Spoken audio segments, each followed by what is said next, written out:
Hey everybody, it's Jason with Hurco Applications again. Hopefully you've all had a chance to watch our first video on the basics of working with DXF, 3D DXF, and the solid model import. In this video, we're going to dig a little bit deeper into a couple options dealing with drawing and modifications.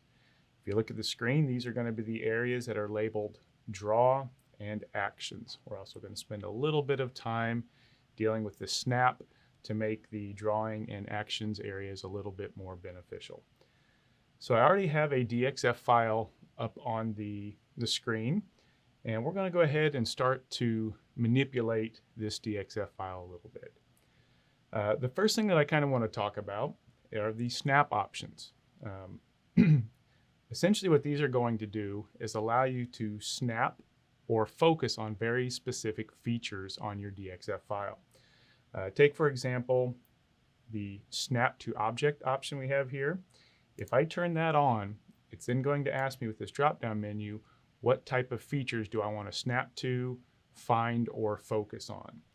So in this example, let's say that I want to find this lower left-hand corner. As we mentioned in the first video, probably the most important step when working with DXF is making sure your part 0 is where you want it on the part.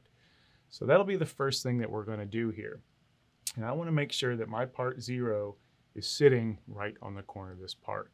So rather than just hoping I get that corner, I'm going to use my snap to object and the end point to make sure I get that corner exact. So I'm going to go ahead and select end.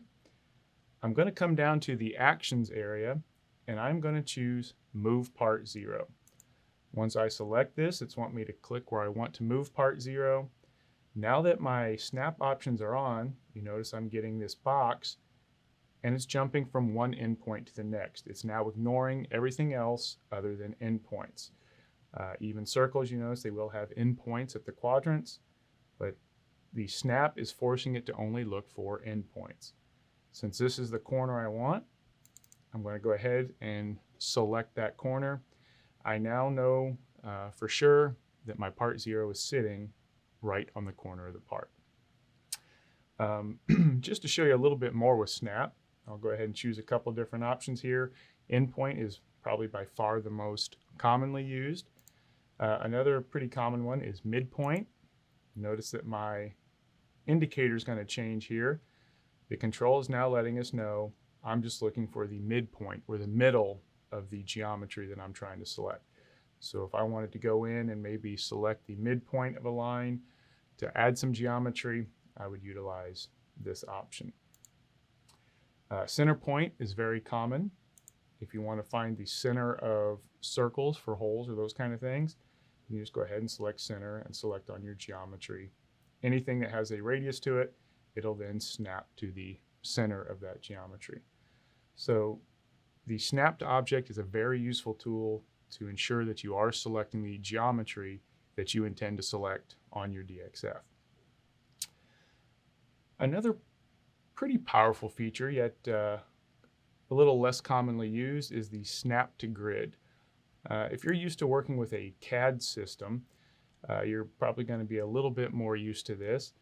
But basically, snap to grid allows you to snap to any of these grid points. When you turn on your snap to grid, it's going to put a bunch of horizontal and vertical lines on your screen, basically creating a grid. And this is going to allow you to snap to the corner point of that grid. To set what you want your grid to be, we can come up here into the settings area and you should see a snap grid spacing. Right now it's set to 1 inch. So I know from the corner of one of these, or from one of these corners to the next is going to be a 1 inch spacing. So I'm going to go ahead and close those settings. We'll keep it at the 1 inch. And let's just play around with a little bit of our draw options to show you how that works. I'm going to go ahead and start with a line. Now I'll turn off my snap to object and my snap to grid is still on. So I'm going to go ahead and choose a line, and since snap to grid is on, you'll notice it's only allowing me to select these intersection points. So if I wanted a 1 inch line with this 1 inch grid spacing, I would select on one corner and then select on the next. So I know I have a 1 inch line. If I wanted a 2-inch line, I just go ahead and go 2 spaces. I now have a 2-inch line there. So you can see how in creating geometry, the snap to grid can be pretty useful as long as you know the spacing that you want. And we're going to utilize this here in just a couple seconds for a little bit more useful means. But for now, let's go ahead and play with some of these other drawing options. We've already kind of dealt with the line. I'll go ahead and add another line in here. We'll bring these up to the same spacing. The next option we have here is arc with center point. And you'll notice it's kind of grayed out.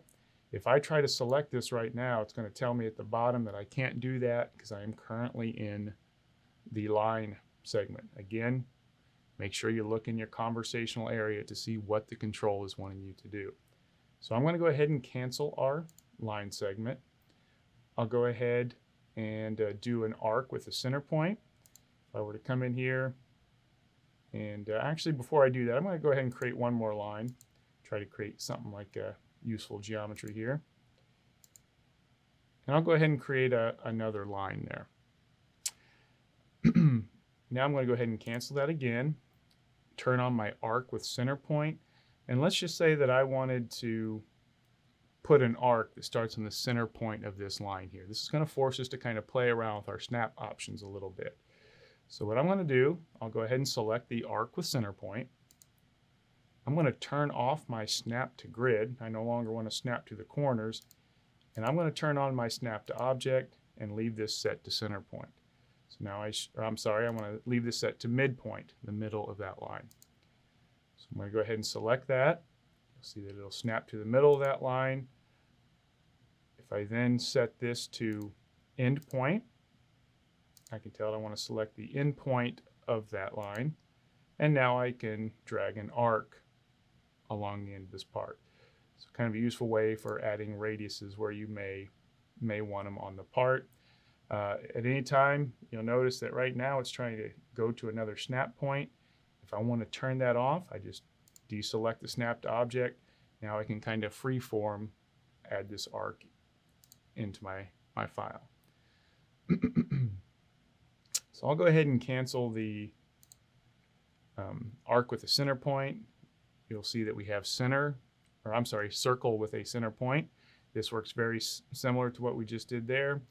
However, you're going to select a point. I'm going to choose the midpoint here. And then it's just going to give you a circle based on that center point. So I'll turn off my snap object and just kind of put in a circle there. You see we've now generated a circle that could be used for any data blocks we needed to create. I'll go ahead and cancel that. We also have a point. This is just going to allow you to put a point on your DXF file.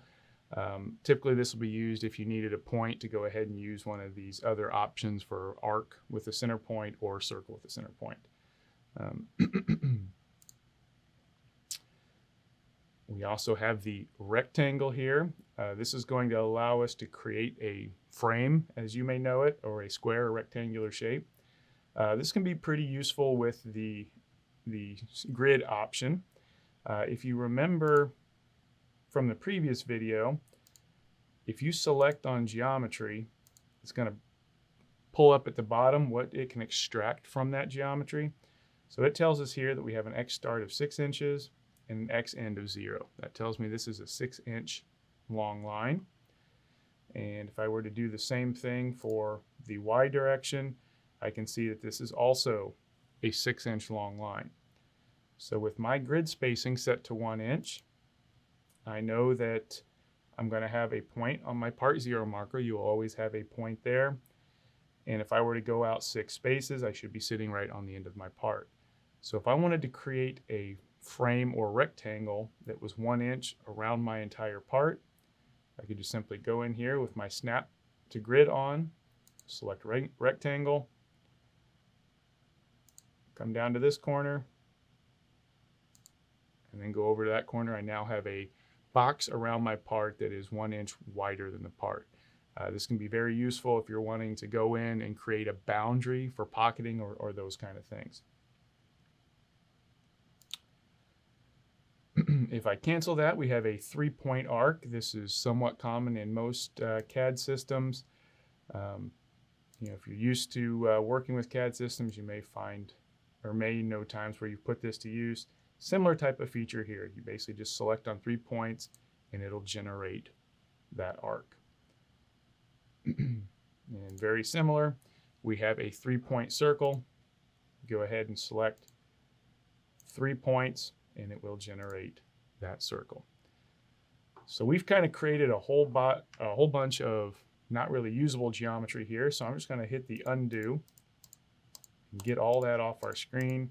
And now we're going to do something that's a little bit more usable. So I want to create a contour around this part, but I want to generate my own lead in and lead out. So I believe what I'm going to do, I know it's 6 inches to this point, and we have a snap grid spacing 1 inch out. So I'm going to generate 2 lines on my DXF file that I can then extend the existing lines out to generate my lead in and lead out moves. So to do that, we'll first create the 2 lines that I want to extend to. So I'm just simply going to go into my line, select on the grid where I want it to be,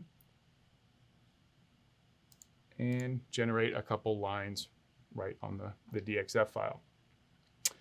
Now what I want to do is utilize some of these actions here. I'll have to cancel out of my drawing feature. And we see we have several different options. We're going to cover most of these in this session. But the first one we want to deal with is extend. I'm going to go ahead and select extend. And again, it's telling me in the conversational area to select the boundary entity. It wants to know, what am I going to extend to? So I'll go ahead and select this piece of geometry here, the line we just created. And then it wants to know the entity to extend. It wants us to select that. So I'll go ahead and select that feature. You'll see it just extended that line out.